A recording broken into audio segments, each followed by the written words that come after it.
Hi guys, and welcome to this week's video tutorial. This would be section 2 of the discussing the elephant versus left cross palace cannon opening system.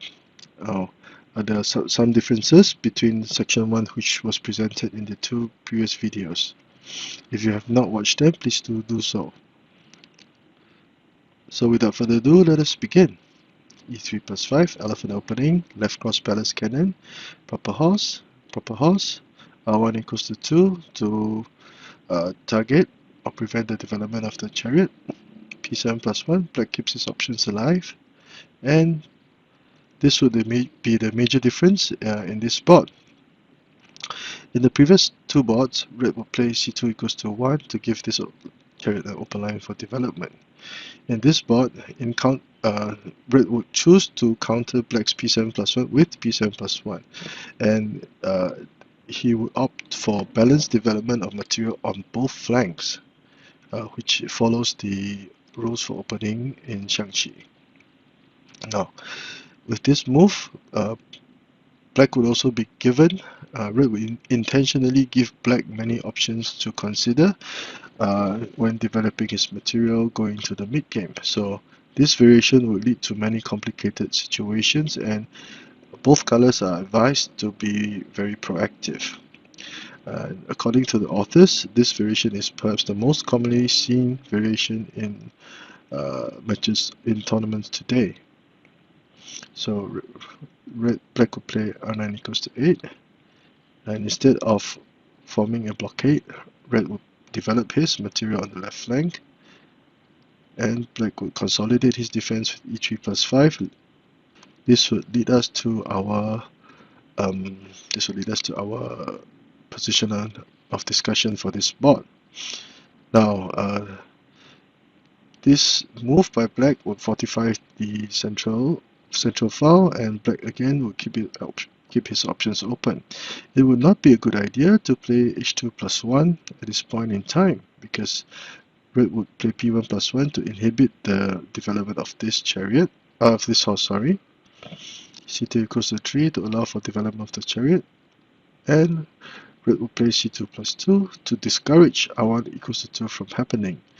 Let's say if black c2 plus 2, if black did want to do so, red will play h7 plus 8 to attack the chariot with the cannon protecting the horse. h8 is the cannon mount for the red cannon over here. And once this move is made, black would be in all sorts of trouble because the chariot would be forced to retreat, and this cannon would now lack a target to attack, while the horse could easily capture the pawn, threaten the cannon, and if the chariot moved out, it will retreat again.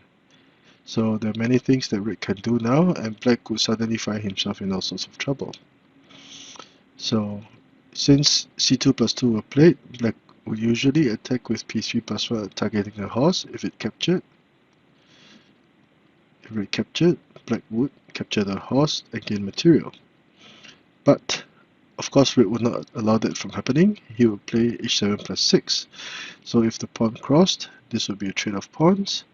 And at this point, once this position is reached, red would now have the extra option of playing c2 equals to 5 for a discovered check and trade chariots, thereby causing a loss in tempo in black. The horse would also be ready to capture the central pawn.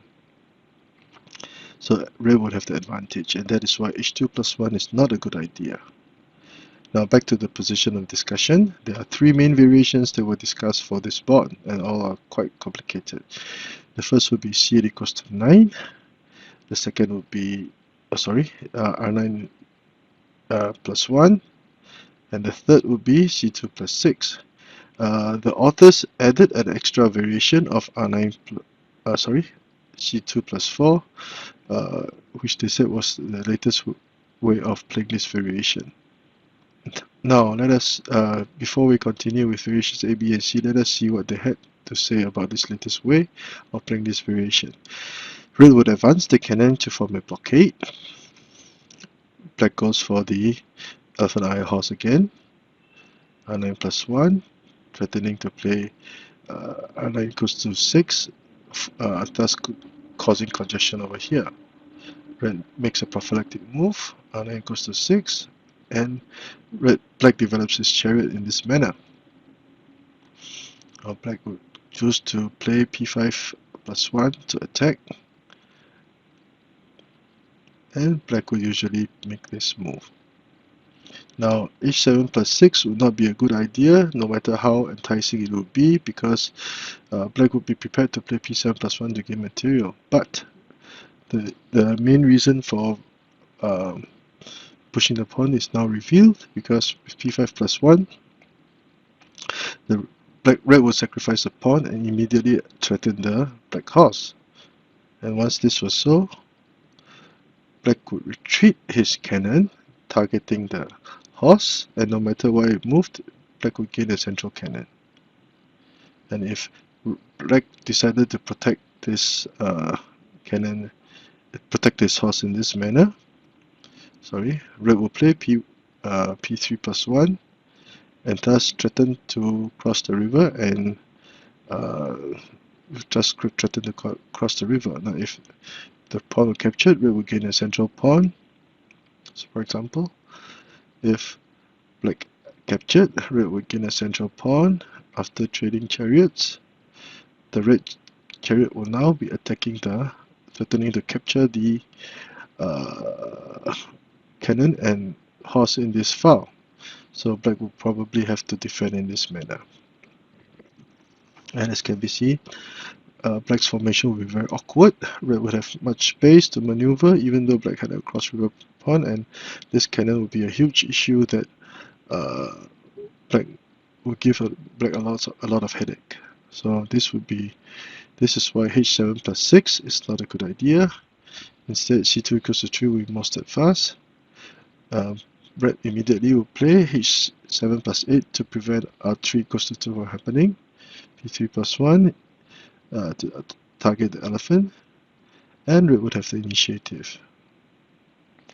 So this would be the latest way of playing, or more commonly seen variation nowadays. So now let us go to variation A, which is c8 equals to 9. c8 equals to 9 would allow the red chariot to be developed as a foul chariot. Red will still go for the elephant eye horse, r9 plus 1.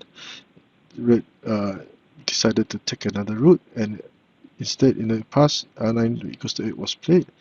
And with this move, black could also again threaten the cannon and horse on this file. Now, black would charge the pawn forward. This would be a pseudo sacrifice and a commonly used tactic in Xiangqi, when a player wants to try to move the chariot to the riverbank. Now, it will be a good timely move, because if r8 plus 6, black will retreat the cannon, and now black will play r9 equals to 8, whereby red will now be prepared to play c2 equals to 7 for discovered attack in this situation. Say, okay, r9 equals to 8. Now, so at this point in time, black cannot capture, otherwise the black would he'll be worried about this would be a trade. So usually the black chariot would attack. Let's say trade here. Black would capture the chariot and still threaten the chariot. So if the chariot moved away, black could always steal a move, deliver a check, or block the horse, etc.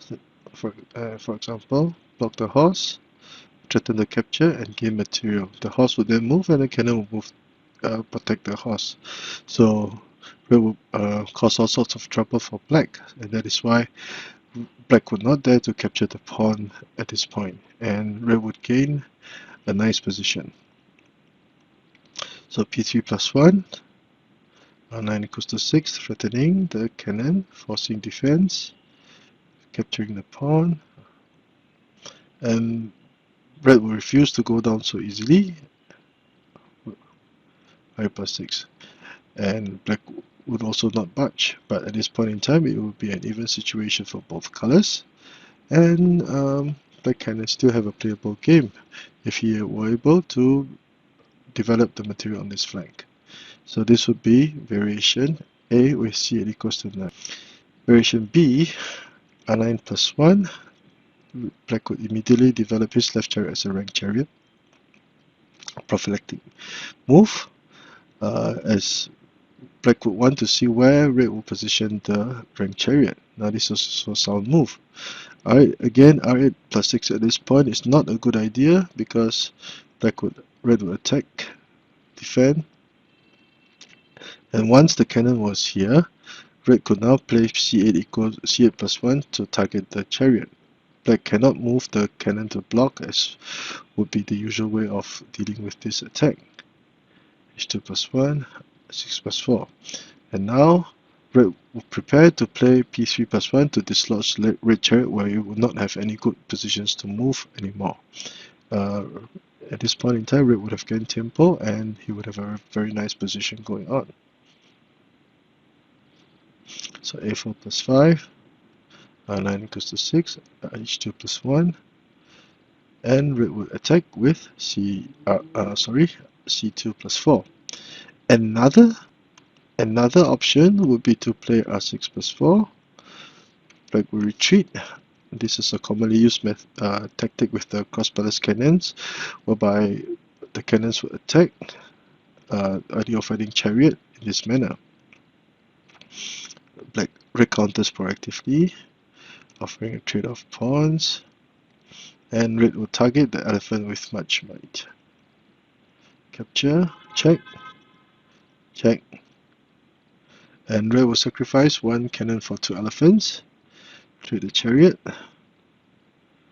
and both colors will have their scruples. Again, without the elephant, Black's right flank, the defense on this flank is very fragile, but Red would have used up one cannon.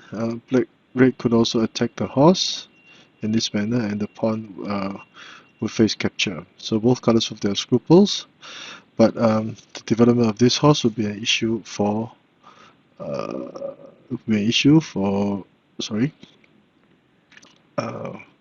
red. C2 plus 4 was discussed as version B, P3 plus 1, and Red would play C2 equals to 9, which is a discovered attack on both chariots. Now this is a steadfast move. If P7 plus 1 were played, C2 equals to 3, and bam, Red would capture the elephant because the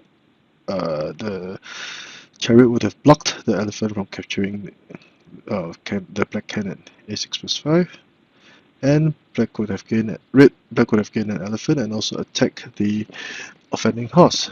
Red would have a hard time trying to keep the thing under control, and one of the primary motives of the cross-balanced cannon was to concentrate material and attack this flank, which Black would have been successful in this aspect.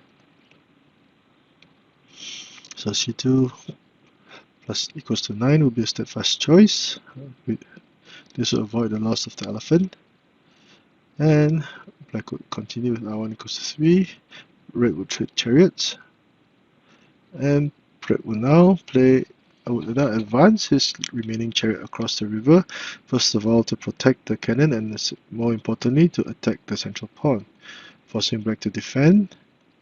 And now Red would capture the pawn, R3 plus 4, and Black maneuvers his material nicely. After the trade, Red would have a slight advantage with the pawns, but Black would have a very playable game. So now let us go to variation C. In variation C, Red will play C2 plus 6 as he tried to trap the enemy chariot and try to gain some spatial advantage in this situation. Now, the same strategy has been adopted with Red's latest way of playing, C2 plus 4 as mentioned earlier. Now with C2 plus 6, Black will continue to develop his right flank. P9 plus 1, P3 plus 1. Now this is a very impetuous move. It would not be a good idea to attempt this pseudo sacrifice at this point in time. Instead, Black should have moved C2 equals to 3,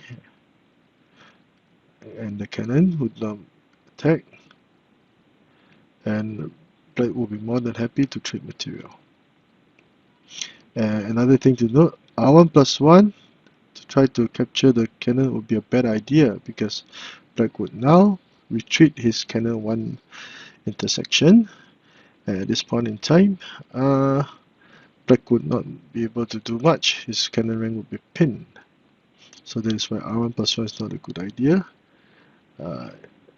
Sorry, so C2 plus 3. Black still has a playable game. And P3 plus 1 was the major move that would cause Black some, or the cause losses for Black. P7 plus 1, trade, and Red immediately targets the unprotected horse now. This would also give the chariot an open line for development. So this is a very powerful move, and this tactical combination is often used in Xiangqi. 3 plus 4, threatening cannon, counter threatening to gain material, but Red would now play the horse to the riverbank.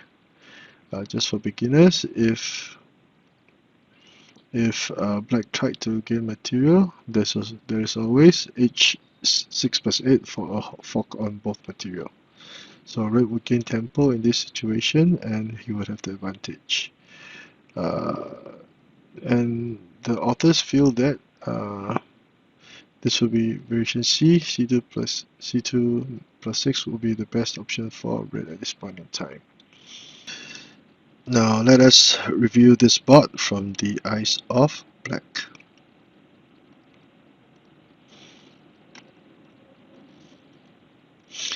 Elephant opening, cross palace cannon, H2 plus 3, R1 equals to 2, and instead of C2 equals to 1 for the 3-step tiger, Red would play P7 plus 1 as a counter, which is okay. R9 equals to 8, H8 plus 7, greenhouse defense, cross palace cannon, E3 plus 5. Now this is Black's attempt at consolidating the defense. 3 plus 1 variations were discussed. The latest would be C2 plus 4, R1 equals to 3, preparing to trade material and develop the chariot. A very nice move, P5 plus 1. If Black pushed, Red could also develop, link his horses at the center and threaten to capture the pawn. C2 equals to 3, and who will have the initiative. Now if H7 plus 6 would be a bad idea, because Red will sacrifice the pawn and now attack the cross riverbank rank. But the horse and also the cross riverbank rank, and Red would have the initiative after in this situation.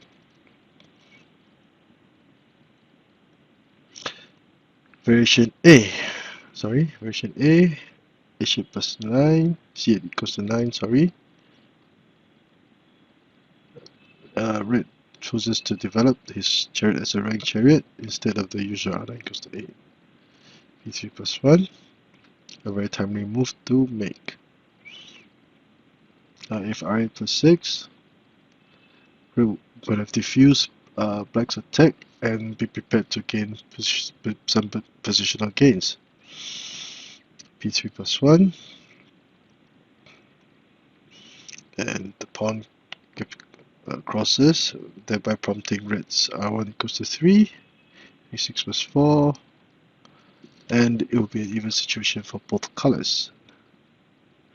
Now variation B, R9 equals to 1, another novel approach targeting the cannon. A4 plus 5 for consolidation of the defense and the central file.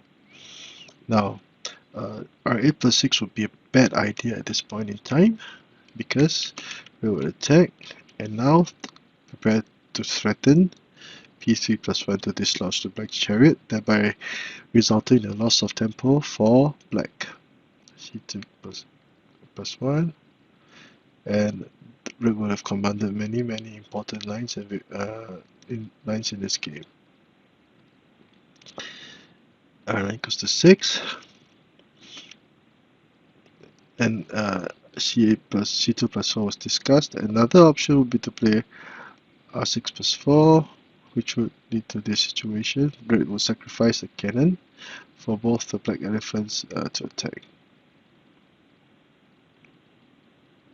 c plus 1, and red plays r9 plus 4, capturing the edge pawn instead and directly attacking the black chariot. Now this is a steadfast choice.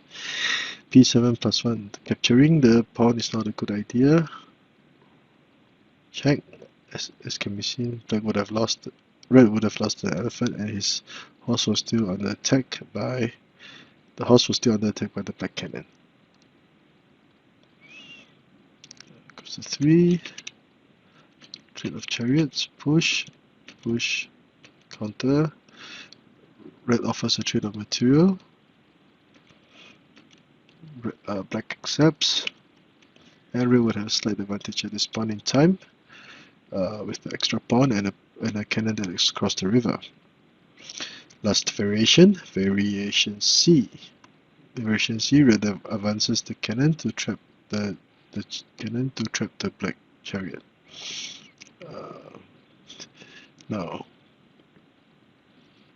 h2 plus 1.